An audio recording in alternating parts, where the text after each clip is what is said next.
We're back at it, and here come my favorites. And I think this is something that my little ninja warrior friends out there would like as well, because it mimics a little bit of that cliffhanger training where you have to work on climbing on nice narrow edges, or just for climbers out there that are doing any strength and conditioning on the side. It's a great tool. So if you come up here and check out these pinch blocks, what you'll see is we have 3 different widths on this thing.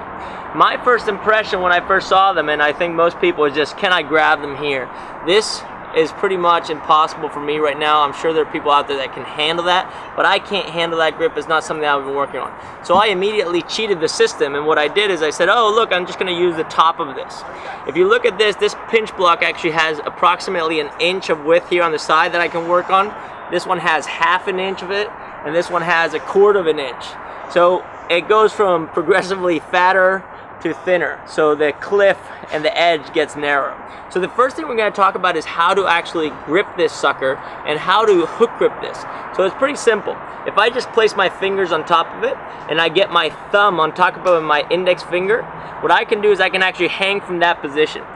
Another thing that's cool about it is that if I hang here with my thumb on top of my index finger, I can place my thumb on top of that block as well. So I'm going to get thumb, fingers, and then hook grip. Now I have this big base that I can start hanging from. If we follow our progression that we talked about earlier with the hands really close together and externally rotated, I can grab one block and I can start just working on that. I'm just going to pinch it, I'm going to put my thumbs on top, and my thumbs are going to rest on top of that block. Now I can start hanging. Once I have that hang, I can start initiating my pull-ups. So that's the inch block. That one feels really good. Once you have that, which is a fairly easy hook, you can start matching it with its partner out here. Working with 2 blocks and just having it unilaterally loaded, that's a hard thing, but that's something that you can start playing with, tinkering with.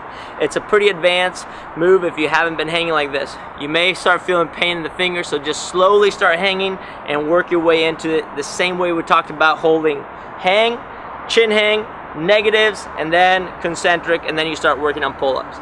The next phase, of course, would be the 1/2 inch. This one starts getting trickier. Grab it tight, pinky, the rest of the fingers are on top. Place the thumb over. Try to get that knuckle of the thumb over as well, and now you're hanging. Same thing. Pull-up mechanics, just hanging. And you get a progression into this beautiful one. This one is very narrow edge. Can you even hang here?